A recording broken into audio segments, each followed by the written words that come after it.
I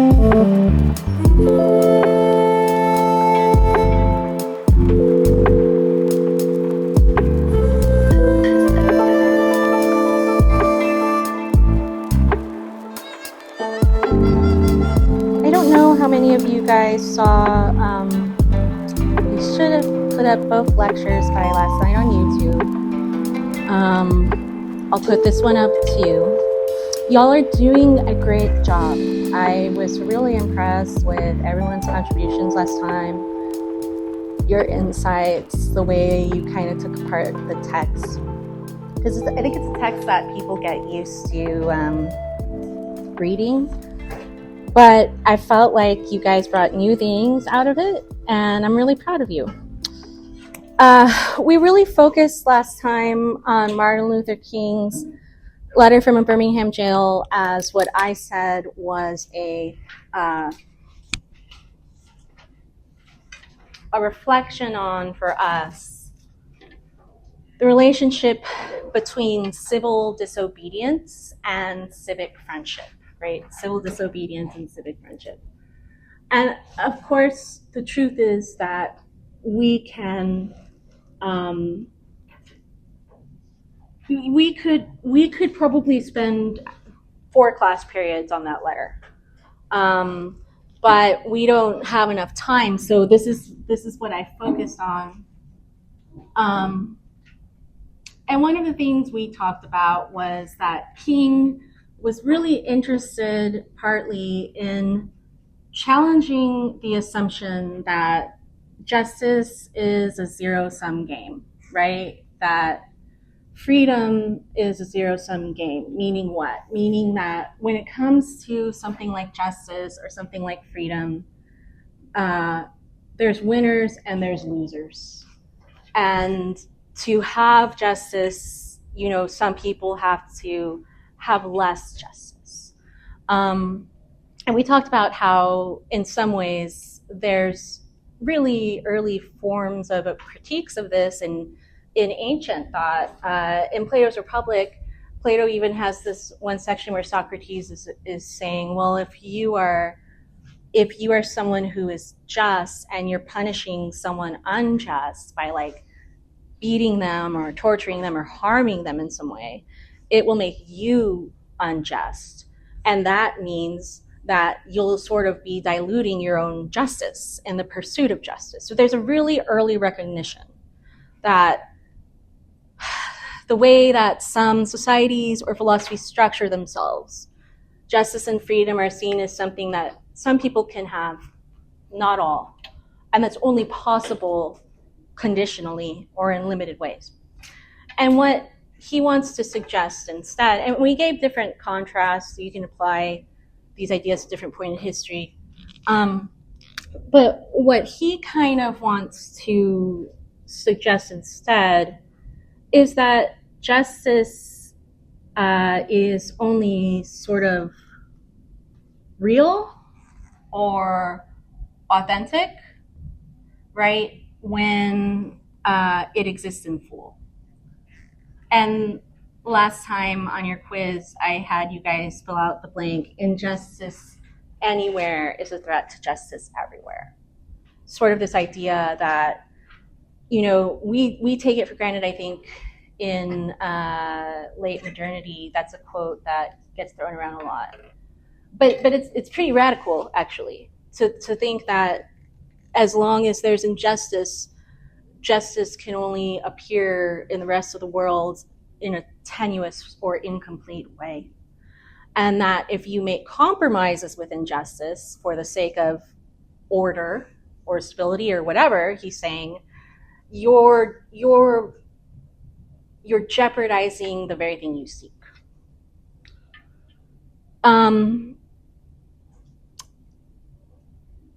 Obviously, in that text, we didn't get to spend as much time with it, but we talked about civil disobedience, and in that sense, we needed to talk about conscience. And conscience, of course, is the thing that King is really interested in articulating when he's trying to make this really important point that we also mentioned, that, law, right, is something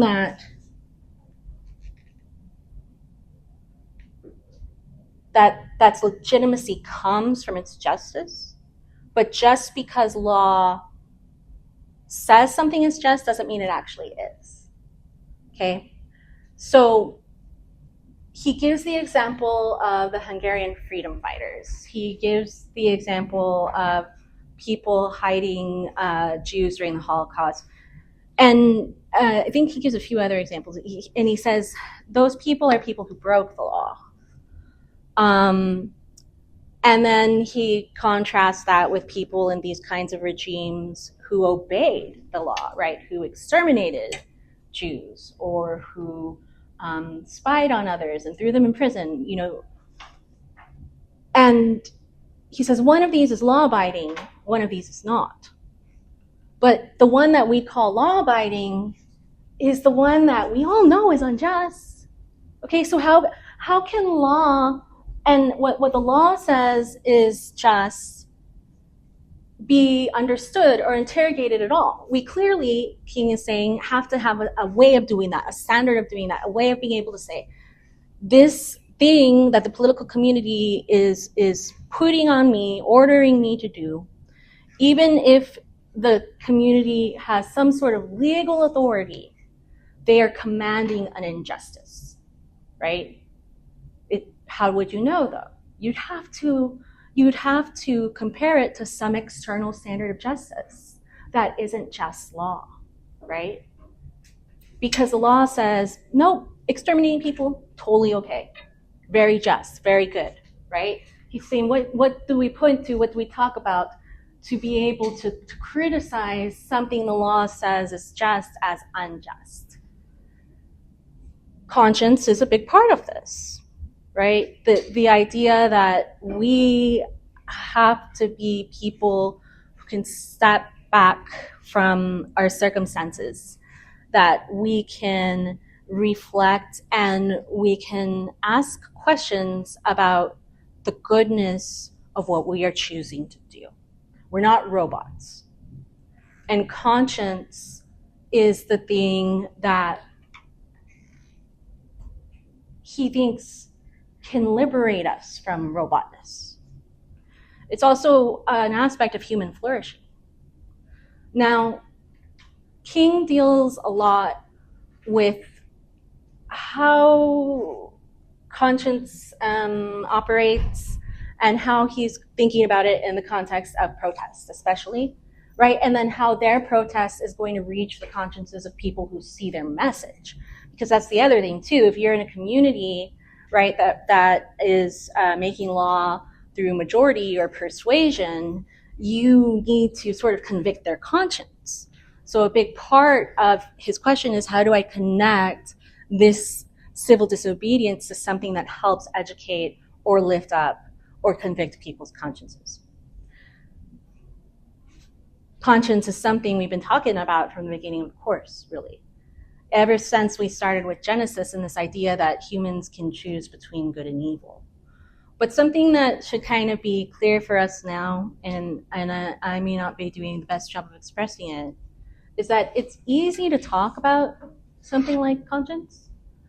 It's hard to say what conscience should,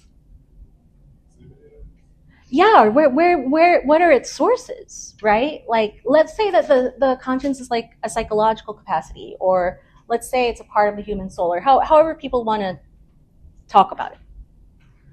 In order to have a conscience, you've got to reflect, right? You can reflect on your experiences, your context, whatever present problem is like bothering your conscience or presenting itself to your conscience. But there has to be something else to put in there, right? Your conscience has to be able to reflect on something to be able to even reflect about justice, to ask questions about it. What's the content that the conscience is supposed to be engaging with and shaped by? And the truth is that the answer is kind of complicated. The people that we've studied so far bring up different dimensions of this. But one of the things that we really become interested in by this part of the course is after King talks to us about conscience, Arendt's going to bring up something that has to do with, I write this down, the formation of conscience. The formation of conscience.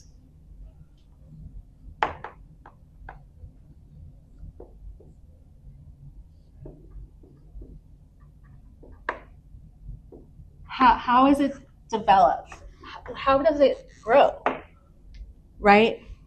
What are the conditions that your conscience, comes to fruition inside of you? What are you drawing from? If we go back to Hamlet and we think about his internal conflict, one of the things that we pointed out when we talked about Hamlet is he's in this sort of unusual position because he's in this revenge play, but he's been educated as a humanist. And so you see this conflict between revenge traditions and this new sort of humanism that's trying to bring about more enlightened ideas, this Renaissance humanism, right? And also expecting a person to have more authority in their conscience and their choices, thoughtfulness. If he's going to kill his uncle, he wants to be sure he's right about it. He wants to be sure that he really did what he is accused of doing. So from that perspective, the sources of Hamlet's conscience are kind of hard. His society seems to be in flux in a transitional period between different ways of thinking. He's gone through a lot of trauma. His mother and his uncle, all the adults in the play, or the adults in the play, are really inept. They're not doing a good job of leading or cultivating the country or the children. So in terms of Hamlet's conscience, it's filled with all this stuff that we've described, and part of the tension of the play is the mix of all that. It can be a bit poisonous for him. So one of the things that we want to ask at this point then is to ask about formation of conscience, right? What goes into making it and helping us to live as choosers. Now, it's interesting that our two pieces that are most explicitly on conscience are MLK and Hannah Arendt, because they're both 20th century texts. So they're much more recent. These are contemporary political thought pieces. They also have to do with really important times in the recent timeline of history. One of them has to do with the civil rights movement. One of them has to do with the Holocaust. And so it's closer to us in time, and maybe in a way that's going to help us get into what I'm saying more concretely, I hope. Because we've talked several times about how different texts we've read, there seems to be some sort of crisis going on that facilitates the thinker to come out and explain or try new things. These are definitely two major moments of crisis, okay, that MLK and Arendt are interested in talking about, summoned by. But one thing that's really interesting about these crises is they're both interested in how the average citizen, the normie, responds to the conscience. That's really important. I write that down. Okay. Both of these thinkers are asking questions about how the normie, not the great, not the leader, not the thinker, just the average person, right? How should they choose? How should they act? And how can we judge them, right, for their participation or lack of participation in these crises? It's on the normie level. Why?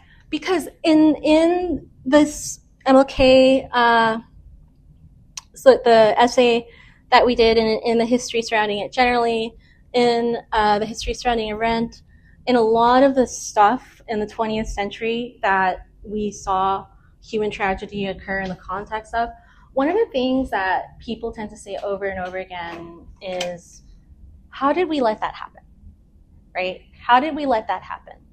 I know most of the time I teach Letter from a Birmingham Jail. I teach it in different classes for different reasons. But sometimes I'll ask the question, well, if you were living in the Holocaust, would you have been hiding Jews? And because King asked that question theoretically or like rhetorically, he brings it up. And everyone's like, yeah, totally. And it's not that I don't trust my students or think that they're terrible people, right? But it's like, the person who was hiding Jews in that time, or the person who is marching, they're kind of exceptional people. They're exceptional in the sense that it makes sense to be afraid of tyrannical moments and tyrannical powers. And there are people who like to do tyrannical things because they enjoy them and they enjoy inflicting that damage and that punishment. We learned about that from the Lust for Domination in Augustine. But a lot of people aren't necessarily people who love the domination, love the suffering. They're typical people who inhabit a structure where they're told to do X, Y, or Z, and they don't think very much about it.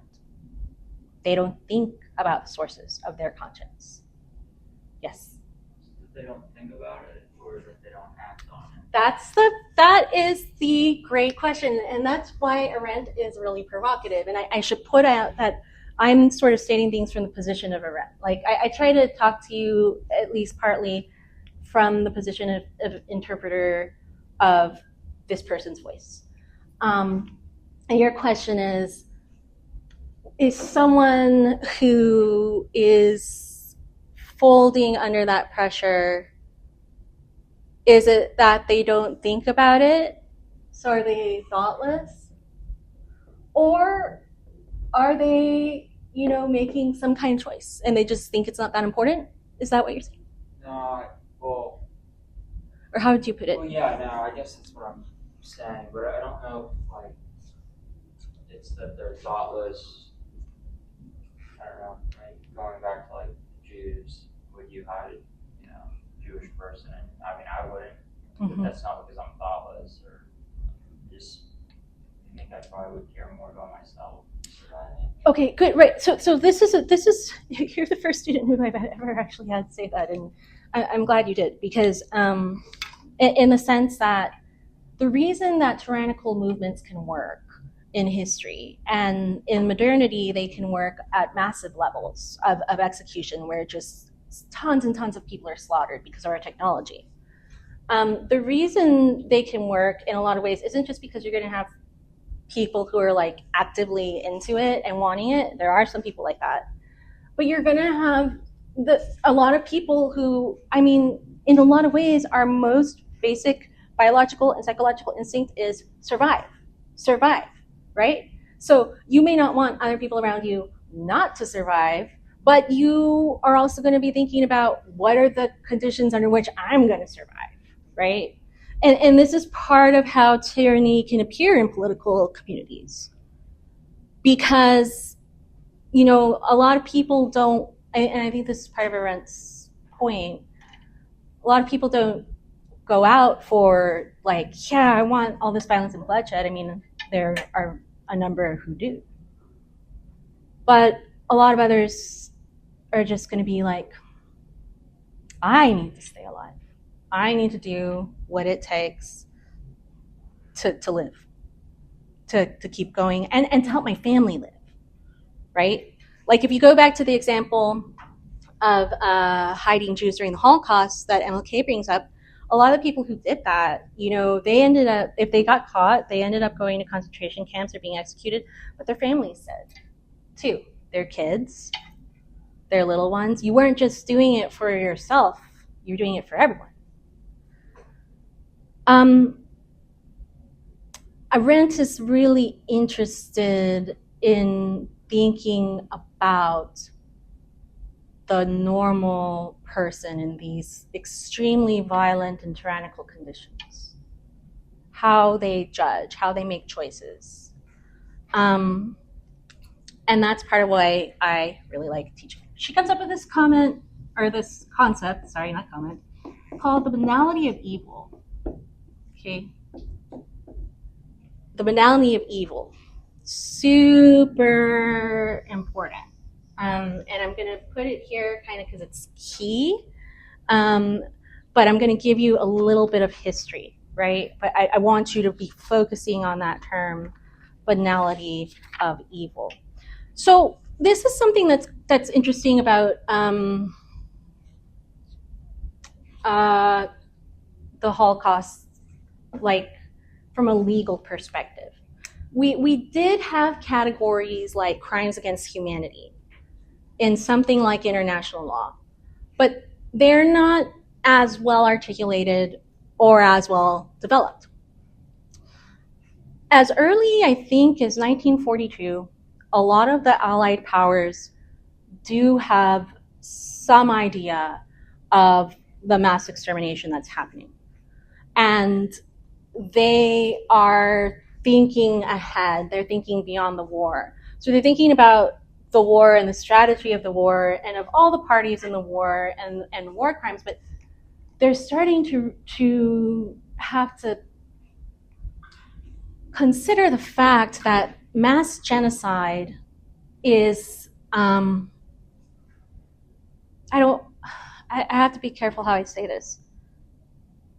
In the current categories they've got legally, in their current legal categories, nothing they have can quite capture what's happening. But it's clear that what is happening there can now begin to happen all over the world.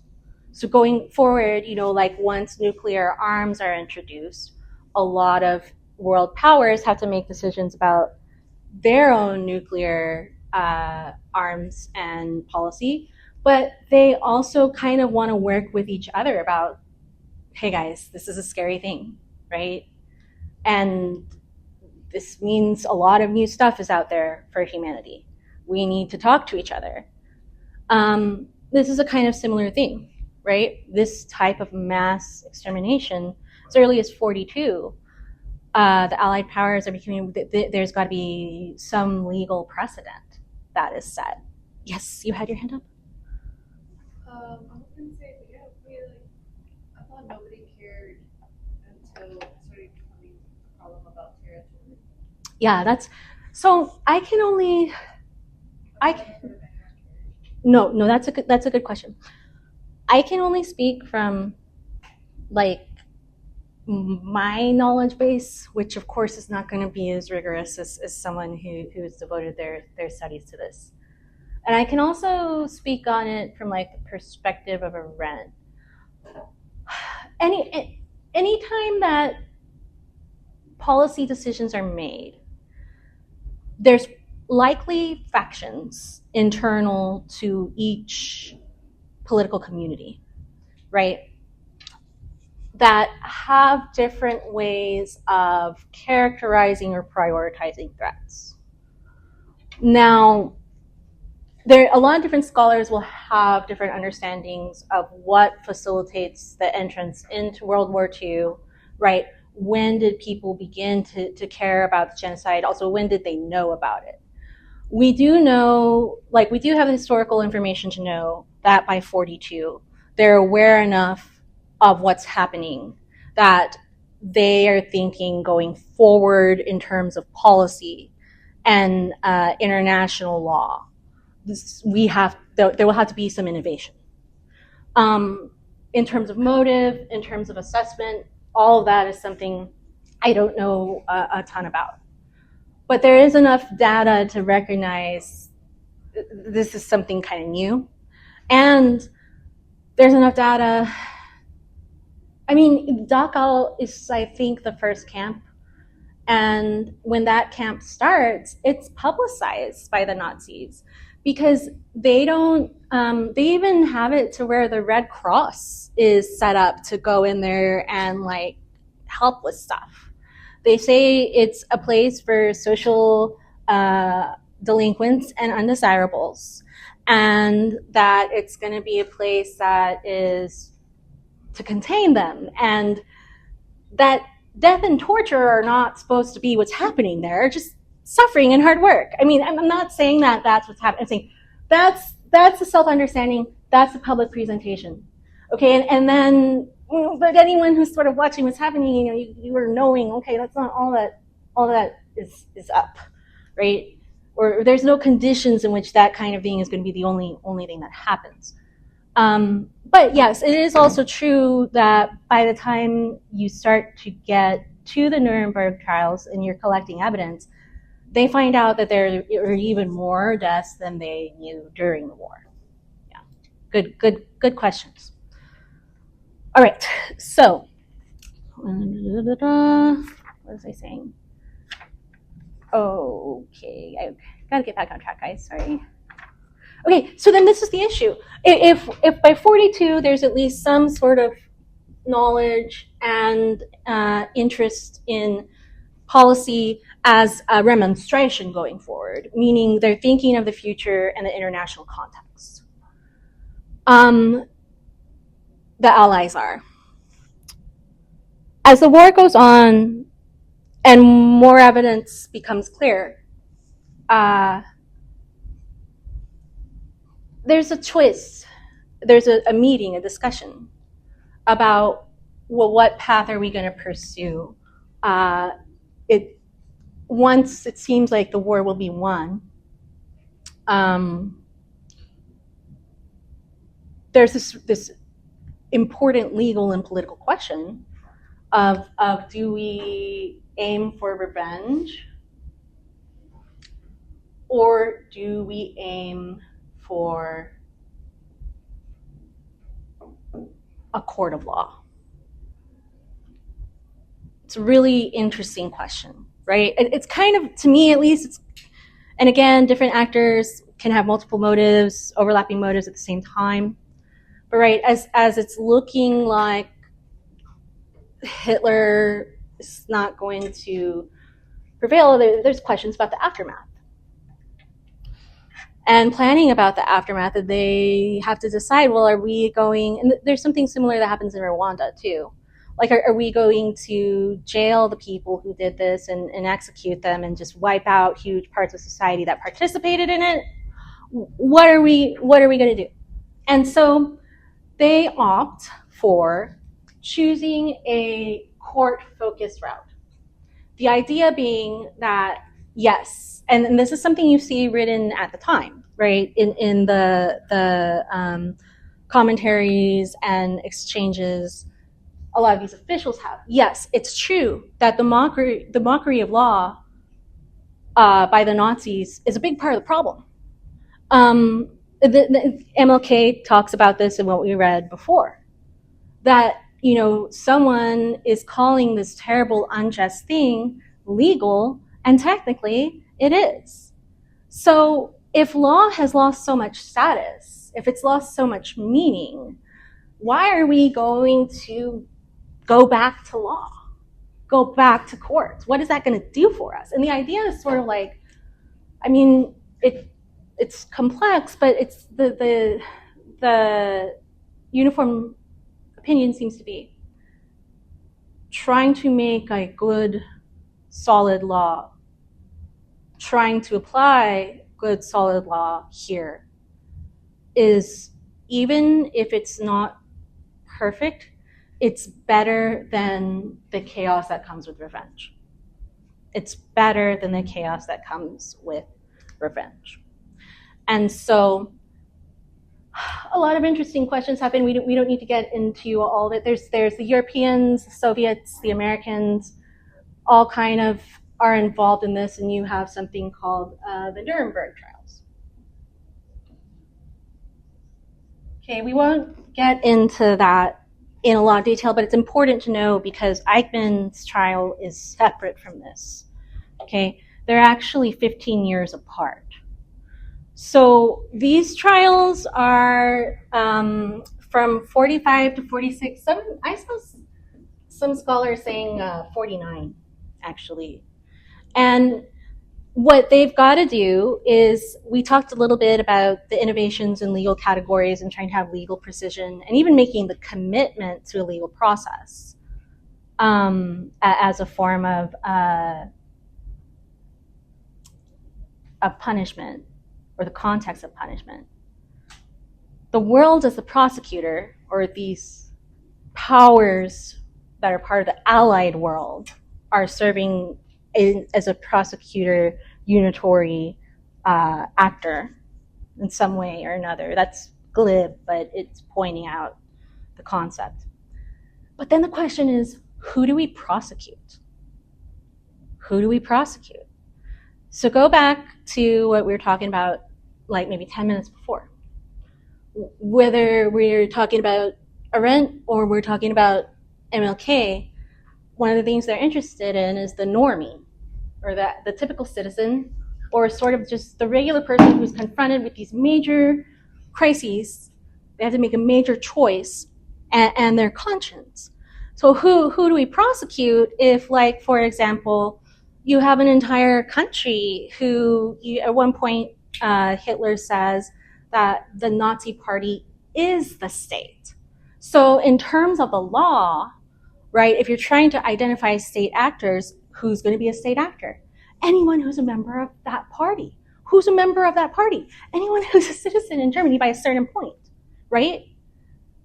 And so they're like, okay, this prosecution question, it's going to take some thought. So they try to think, who are the big guys, the really big ones, the really kind of most dangerous, the names we all know. Hitler obviously is dead, but what about Goering, Hess, Speer, Stryker?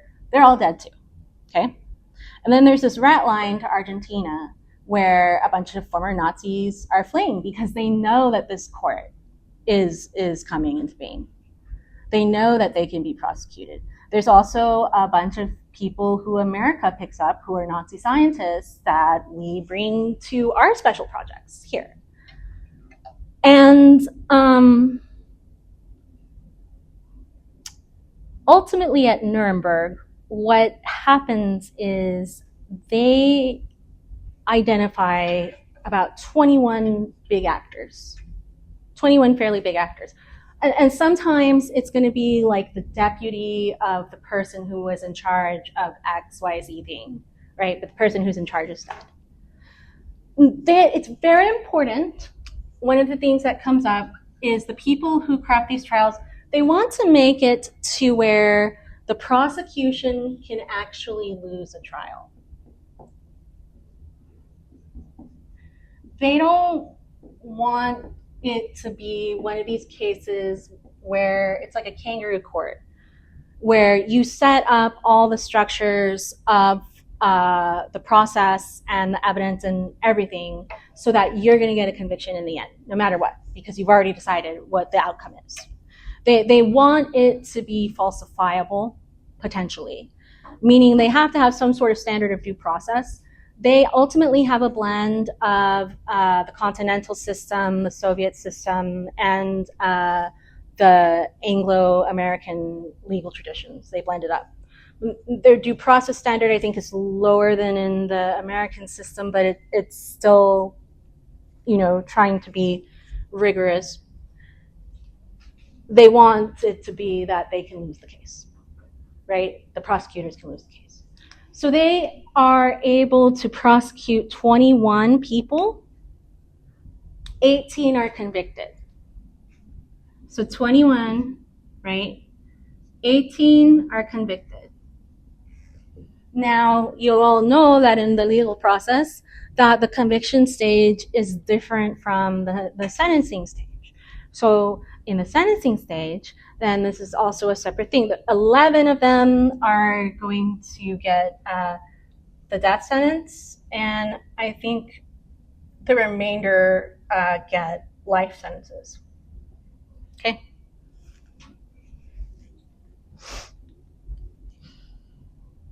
Now, there are two things that are fairly important that Nuremberg does, aside from what it does in itself. One thing that it does is it establishes that, in legal terms, it establishes that what happened in the Holocaust are crimes against humanity.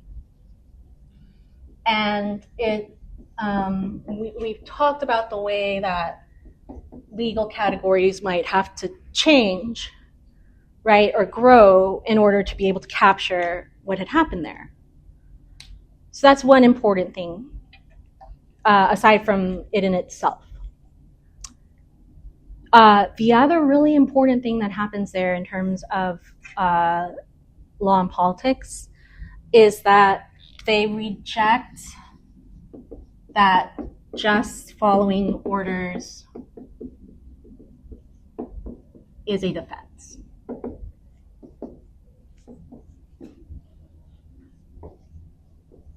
Okay, for us, there's a chance that we are raised in an environment where I'm just following orders seems like a laughable excuse. But it's fairly recently that there's some strong legal rejection of that as a defense. The idea that you can't say, I was just doing what my superior said to do, so you can't prosecute me, right? That is rejected at that point. Very important for a lot of reasons. All right, so one of the things that had happened in the Holocaust is like I said, when you start with Dachau, at first, these are camps for social undesirables. They're supposed to be places of suffering and confinement, not of mass extermination, at least not explicitly. And that's like in 34. In 35, you have the systemization of laws in Germany about who is Jewish. And so this is interesting too, because now what's happening is people who have citizenship no longer do. If the Nazis decide that you meet the eugenic qualifications for being Jewish. So they make a rule that if you have 3 to 4 grandparents that are Jewish, in the terms that they understand Jewish to be, then you are a Jew. Right? And then they have different levels under that. And then they have, like, if you have no Jewish grandparents, then you're like full citizen, no problem. And Judaism doesn't have anything to do with belief for them. It's all like eugenic science. That's why they're interested in the heredity. They don't really care who practices what or does what. So that's why they use the 3 or 4 grandparent standards with some modifications. And then, Wasn't that more like an ethnicity thing? Like if you look a certain way at what Good question. Yeah, this is something that comes up a lot in any sort of mass political identification, like to target X group or Y group. How do we figure out who's a member of that group and who's not? So yeah, a lot of it is going to go on by what they've taken to mean cultural markers. So they can say, a person's hair or their eyes, et cetera, and they're also looking at birth records. They're looking at marriage certificates. They're looking at like synagogue attendance. So they're really trying to systematize how do we know, someone can be identified this way as much as they can. And then of course they're trying to systematize how to identify collaborators. Good point. Good question. Right? If you meet the criteria that are set up, which again, they're systematized, there's going to be modifications, there's going to be ways that it's not always universally applied, you lose your citizenship. You can get barred from certain professions, right? So you lose your livelihood. You'll lose your property. And the idea is that they want you to move. They want you to leave Germany. They want you to like migrate. But then it's becoming clear that that's not happening. And this is where Eichmann becomes sort of important for us. Because Eichmann is someone who came up as early, I think they say, as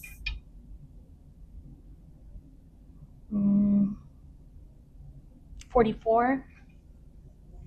When they're talking about who we look for to prosecute, who are the big guys, he comes up. Because he is the guy who was responsible for organizing the transportation of the victims to the camps and the ovens. Okay, so everyone who kind of is in the know and who has the details, they say, you need to find this guy. You need to find this guy. But they look for him, and the rumor is he's dead, or he committed suicide. Okay, and they can't find him. Well, they find him eventually. They find him in Argentina. And in 1961 is when he has his trial. Okay, so this is the one that Arendt is writing about. And Eichmann is involved with transportation and bureaucracy.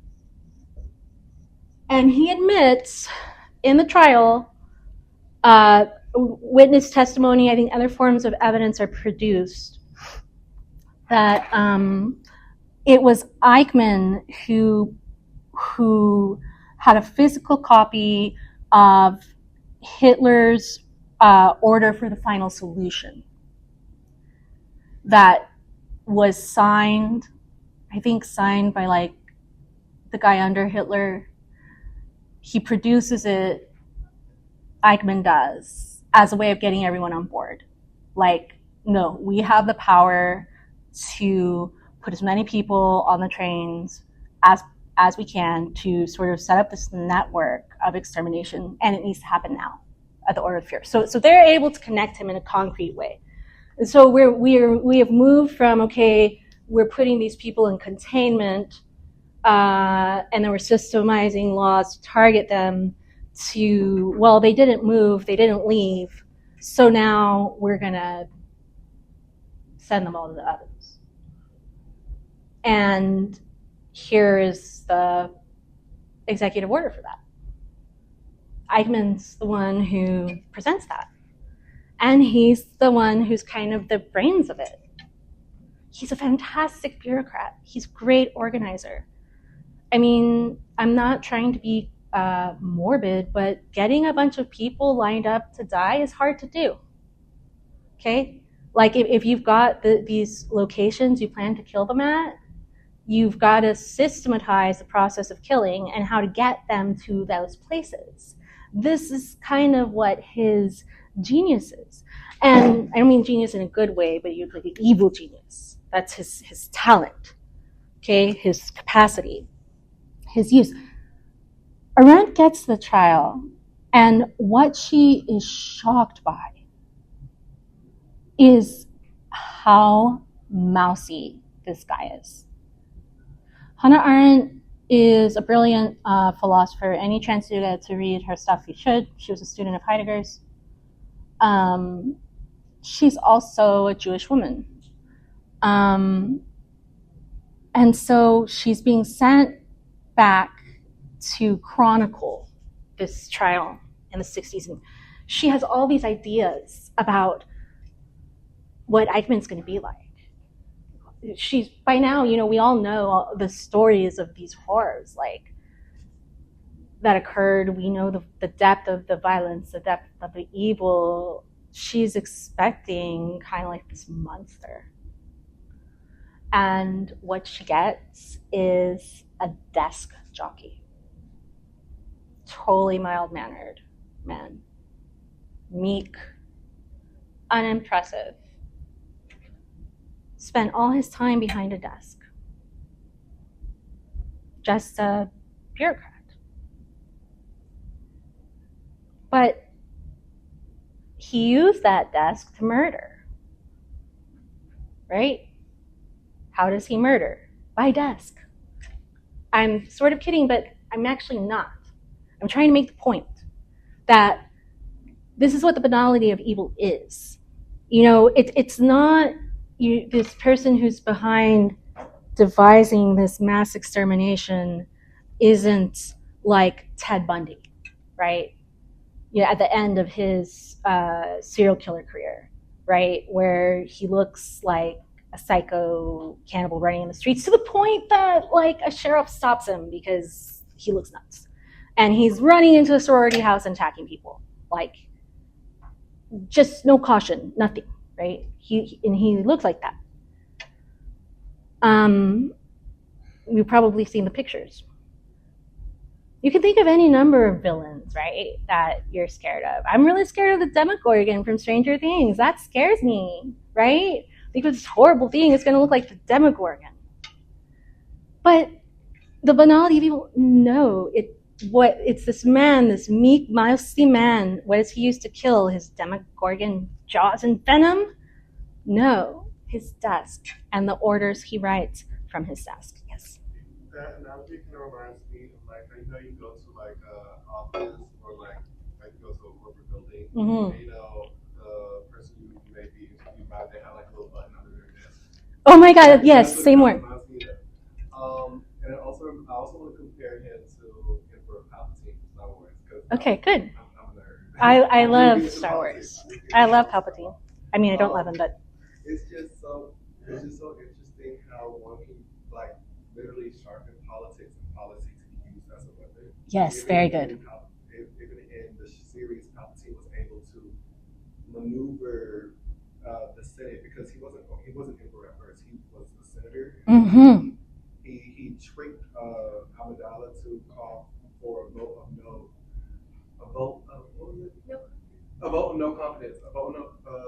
confidence against the sitting chancellor. Yes.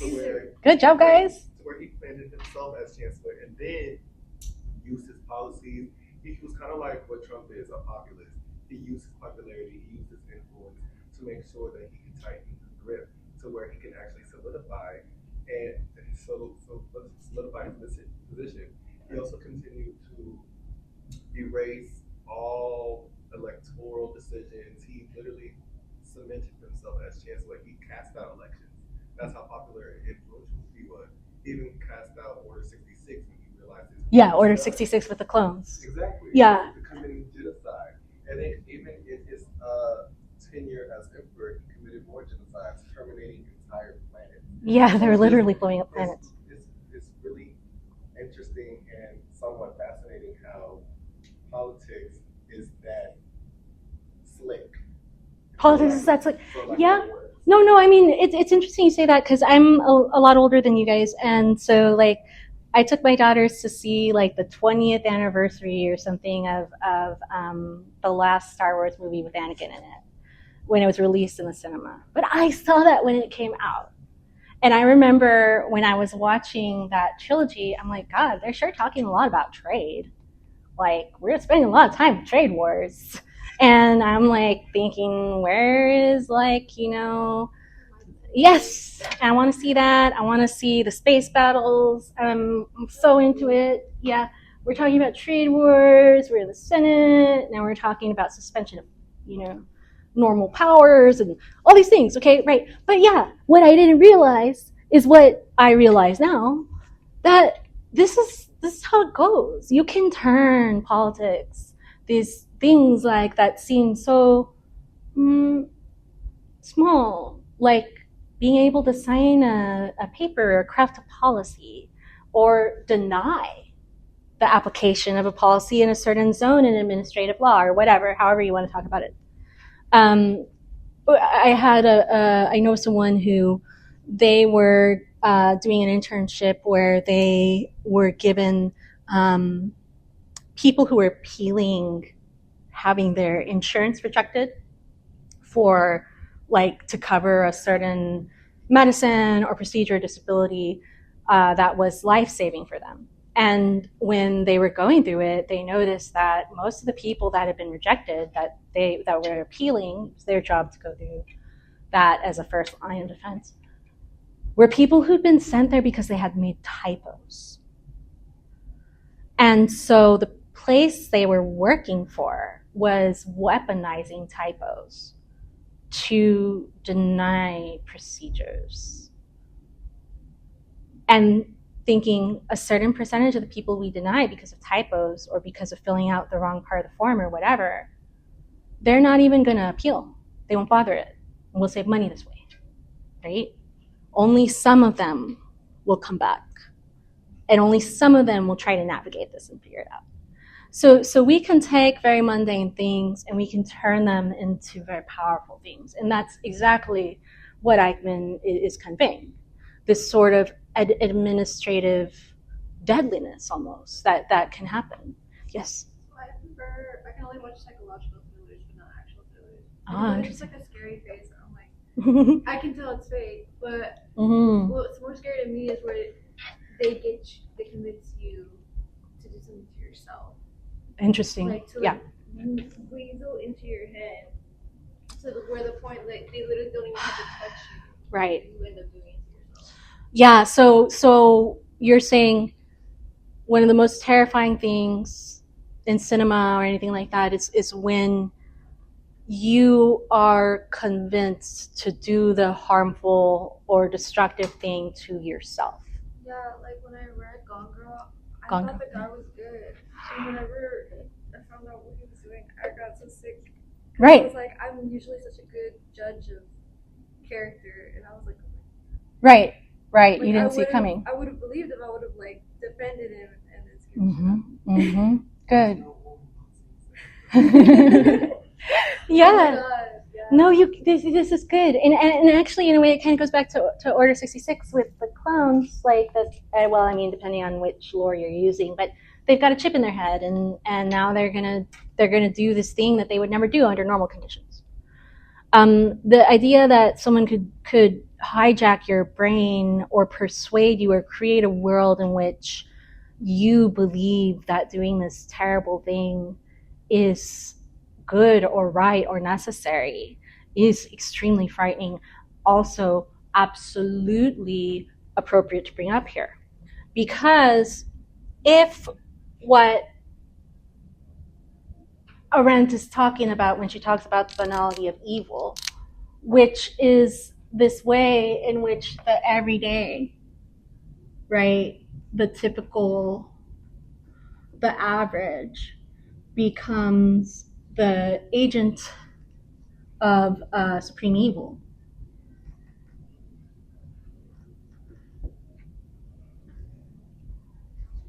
One of the questions that she writes about, and she gets into some controversy for, is how does someone like Eichmann come into being?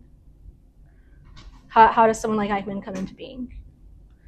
Like, if you have someone who is clearly wicked and vicious in like this obvious way, you can see them coming. You might explicitly understand their motivations. Maybe if this guy was born in Connecticut, he would have just been selling auto insurance policies. That's what scares her, right? About the banality of the evil. That's what she's doing is a thought experiment. Yeah, good. The paycheck, the survival is an important aspect of it, of the ordinary. So circumstances. It's part of it. Consciousness is rooted in circumstances. You're right. Good. Right. This is so. Now we're getting back to this idea of conscience.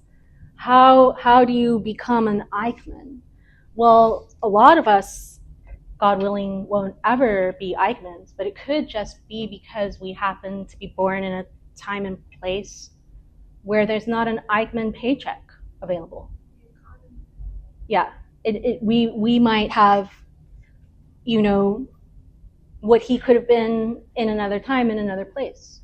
And she got in trouble because people were saying she's taking away agency, she's taking away guilt. And part of what she was trying to say, no, I'm not trying to take away guilt. But it is really important to understand how this kind of evil arises. And if we think about evil and the choice of evil in terms of cartoonish villains and obviously big baddies, we are going to miss how evil functions for a lot of society. Good, like cults. Regular people. Cults is a good example. All the time. Like there are cults right now Mm-hmm. that are all around America and allowed to run, kind of. No one's stopping them. And so they're just grabbing these regular people because they're nice to them. And Good. they tell them these things that they want to hear, and you just Mm-hmm. believe it. Believe what you want to believe. Yeah, there's a model for assessing cults. It's called BITE, but I don't remember if it's BYTE or BITE. But they've been able to break it down pretty well, and it has a lot in common. I think cults are a good example because it has a lot in common with the kind of phenomena that Arendt's really tracing in Eichmann in Jerusalem, of sort of the normal or everyday becoming a path or a source of great suffering or evil or loss of agency.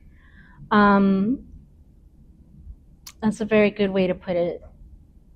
She thinks if we don't recognize this type of evil and the conditions that lead to it, like you guys are right to bring it back to conscience and conscience formation, we're just going to keep doing it over and over again. We're just going to be, you just have to wait for the next set of conditions to exist, where you have a bunch of people who are going to be Eichmann again. Here and then here. So I think that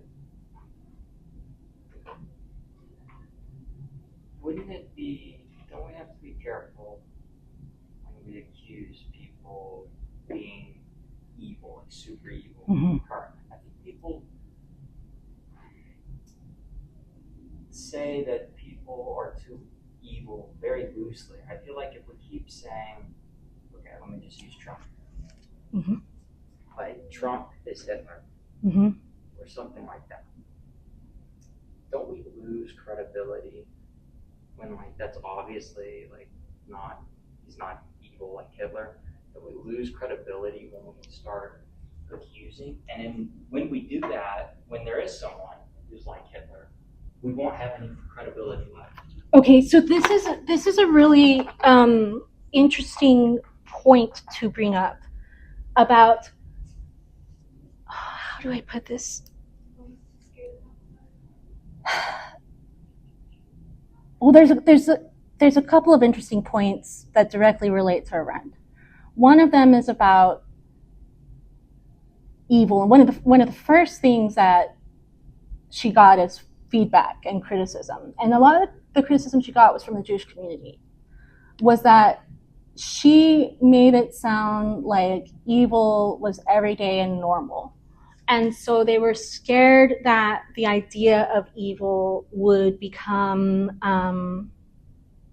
in a sense, sort of watered down and lose its moral importance, lose its moral impact. And so this is an ongoing, like, philosophical discussion. How do we characterize this, and how do we warn about it? In my mind, if I was going to put on my Arendt hat, I think what she would say is that, and I know there's other hands up, but this is a core kind of thing with Arendt that I haven't really brought out yet. Arendt she's nuanced. She'd be horrified in a way if the banality of evil as a concept just became another category, like the Ten Commandments, or like Kant's universal maxim, or like about marketplace economics and the invisible hand. Anything that is a heuristic concept, like a philosophical heuristic concept of like that you can accuse someone of being or someone of doing, or you can blame something on, or that you can use as a way of morally regulating yourself. Like Kant says, you know, you should only see people as ends and not means.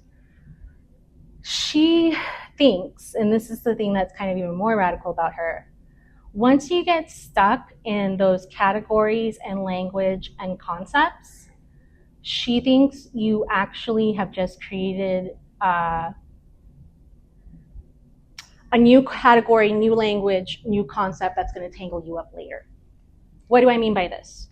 Let's just use the example of the word evil. If the banality of evil became a term that then started to get kind of pitched around, and we would just use it here, use it there, and we wouldn't spend time like deeply extending the analysis and reflecting on it and asking what that means. But if we were just like using it as a label, not asking questions about it, Arendt is worried, because what she says that does is that takes away the responsibility, and I write this down, the responsibility of thinking. If you can look at, this is her explanation again. If you can look at a scorecard or a set of rules or a set of prohibitions from any philosopher, any religion, anytime, and you can see it, it's almost like a formula, like a checklist. Or the banality of evil means this. This is its definition. This is its checklist. Right, yeah. That you will just create a different type of dystopia, because now you've just replaced one standard of judgment for another. The issue isn't that she's going to say, for example, that the Ten Commandments suck or Kant sucks or whatever. What she thinks sucks is when people grab a rule or maxim or law and phrase and they think that settles all of their moral questions, all of their moral judgment. And so, like, if you were to say, you know, well, I'll never become Eichmann because I know about the banality of evil. She'd be like, no. You are the person who can become Eichmann if you think that. Why? Because the real antidote to this is doing something that she calls thinking without banisters. And it's something I wanted to talk about today. It doesn't come up explicitly in the reading. But when she gets so much pushback on this from so many different people, she's got to explain, well, what are you saying? Part of the thing she's saying, banality of evil, you can do evil in these really normal ways, everyday evil. And the danger is that in modernity, we are set up to do mass evil, right? That's her fear. Mass industrialized scale evil. So, someone like Eichmann could say, I'm just following orders. The state has its philosophy. The state has its justice. The state has its right, its determination. I've internalized that as my judgment. And that is how I justify running these trains to these camps. I was just following orders. These are the orders of the philosophy of the Reich. Okay? She wants citizens to refuse to induct anything like that into their moral judgment in an absolute way. She calls it thinking without banisters. Thinking without banisters means like thinking without handles on. That if you're in this really morally difficult, problematic moment, don't just turn to the nearest moral resource or conception and deploy it. And say, I'm okay, I got this, I'm not in trouble, right? You have to think about the word you're using, think about how you're applying it, think about what it entails, think about what's being asked of you. And to do that, she says, you have to let go of the banisters. And that's the only thing, that responsibility of thinking is the only thing she thinks can stop this kind of evil. You can see how that would have clear connections to conscience. Why? Because she's basically saying your conscience can't become this dead thing that just repeats stuff like a robot. Okay, your conscience has to be thinking and choosing. Okay, I saw two hands, so we'll go here and then here. I'd like to add to his point that I don't. He made a good point. Calling people like Trump, of course, similar to him, evil, it loses the plot because I wouldn't say he's evil, but I would say he's incessantly cruel the way he has weaponized his administration in his first and now present term. But I would say we could categorize evil by the way we see how these politicians or heads of states weaponize the government. Because during this time, there was two genocides going on besides the Holocaust. There was also a genocide going on in the Congo that lasted long before the Holocaust. Under King Leopold II Leopold II of Belgium. When he assumed the throne in 1865, he and the rest of the European powers. He also died in 1903. Hitler was alive during that time as well. But around that time, he colonized Congo, and he weaponized the secret police to capture Congolese people to mine or like find rubber, because this is where we had the rubber boom. There was cars being manufactured. There was a lot of other inventions that required the use of rubber. So he weaponized Congo and really brutalized, killed maimed, raped systematically Congolese people. Something that is still going on during the I forgot the DRC. Democratic Republic of Congo. Sorry. Good. But that's how we categorize politicians or heads of states as evil when we see the policies that are literally torturing citizens. I would also like to add that it could be similar to, I want to say Iran as well. Because although, as far as we see, they're not beating people on TV, but we know it's happening behind closed doors. We know that Iran's economy, its structure relies heavily on the Iranian regime that is in place. Even if you take out the regime, you'll also take out the economy itself. It'll crumble down because it's so intricately, I guess, woven. Right. It's just, how can I continue to write this? I feel like I'm losing the line. No, I see what you mean. Like that in a regime, the way of life, the mode of life, it's not only going to be what's determined by the policymaker, but you just have a setup of how things are run, right? And so maybe you have a way that economically is handling some problems for you, right? And so it's not that you're thinking I'm for this policy or that policy, but you're inhabiting a pre-established structure, and you're trying to separate out one from the other, right? And I mean, the discussion you guys are having right now is exactly the kind of discussion Arendt would want, right? We need to actually talk about how we use these concepts, why we use these concepts, what they even mean, how we apply them, and in a way that they're moving, right? That they're reflective. We're reflecting on it, and we are looking around us and responding to others, responding to your situation, and modifying. That's what she thinks thinking is, right? So she thinks that, in fact, she thinks that it's really important that citizens be able to have this type of conversation. She thinks if you don't, then that's how you get this kind of thing. That's how you lose the responsibility of thinking. Yes?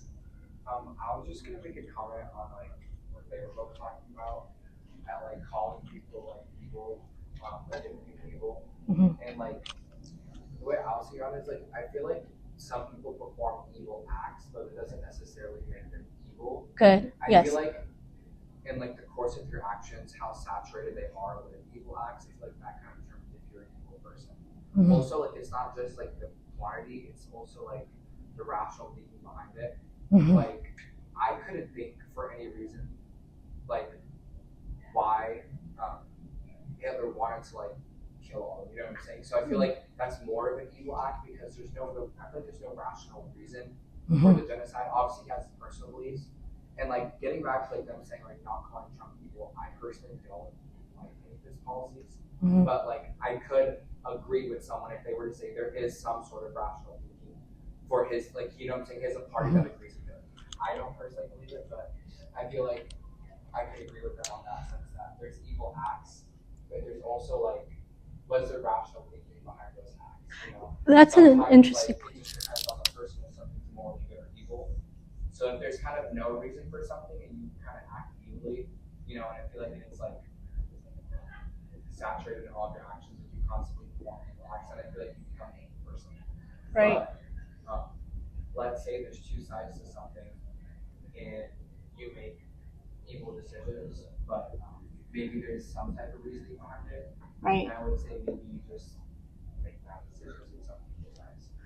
Good, very good. I mean, so first of all, the distinction between someone being evil and someone doing an evil thing is an important one in moral philosophy. The way I think it, this kind of sounds dumb, but I used to play Dungeons and Dragons. I love Dungeons and Dragons. Chaotic evil, yes! like Chaotic good, chaotic evil, neutral good, neutral evil. So Yeah. I feel like that kind of is a way like Yes. to see something. So I would, in some people you can say they're bad, maybe they're not. Yeah, no, I'm pulling from you guys' comments together. I feel like one of the things that come out to me in your comments is this idea that we could think of a type of evil that is like this radical evil, this evil that you can't get into that person's headspace even as an exercise, like not a thought exercise, but like, you know, who thinks I want to be a cannibal, right? Most of us are not going to be sympathetic to, well, sympathetic is the wrong word, we're inhabiting the moral space for cannibal. But if we do what King asked us to do and ask, would you hide the Jews, you know, in the Holocaust? You are talking about another type of moral question, right? And you can think, well, now if someone was in danger, would I hide them? And ask yourself questions about that. And it's a more, you guys are doing, you're trying to make distinctions, I think, that are important about intention, culpability, content of evil. I mean, if I was going to say kind of the things you guys brought up, you brought evil acts, institutional evil, radical evil, mixed evils. Kind of, if I'm thinking of everything you guys are saying, these are stuff you're pulling out. Yes. I was gonna say it's taken me a lot of like growth to also believe that like not to throw around like, oh, that's evil. It's like I've been trying to find out why they're doing stuff, and there's actually so much information on why they're doing it. That's a good point. Yeah. The history, the this and that, for this and that other reason. People are just out here trying to kill people left and right, and it bothers me because I just want to stop at the start and say evil. Right. And it bothers me that it is just that, and that there's reason behind it, and I don't want it.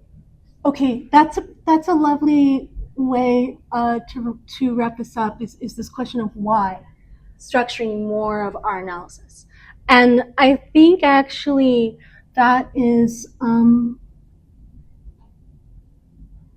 He's just using a system that we made. Yeah, good. And well, that's one of the things Arendt's worried about. She says in modernity, you have the capacity for mass evil. And if you can be a murderer from your desk, then look out, world, you know?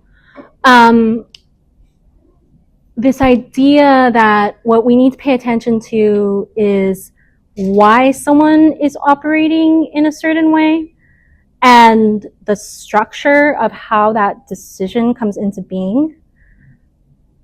I think that's another way of putting what Arendt is interested in. Exactly. I think that's another way to put what she's saying.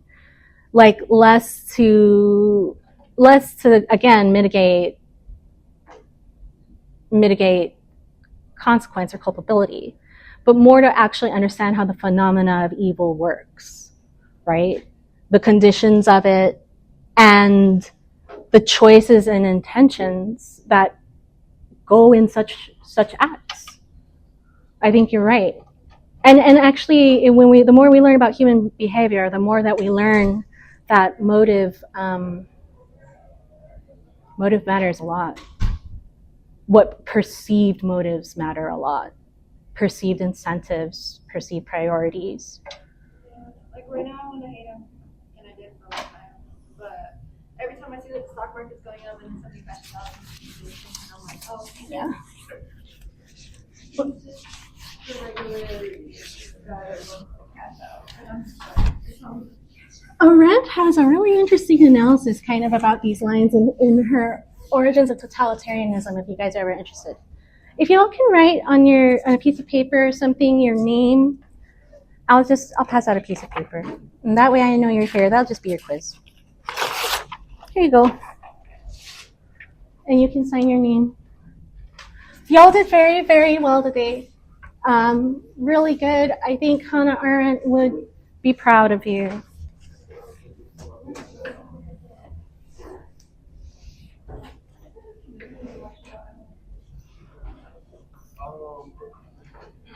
More of our analysis. And I think actually that is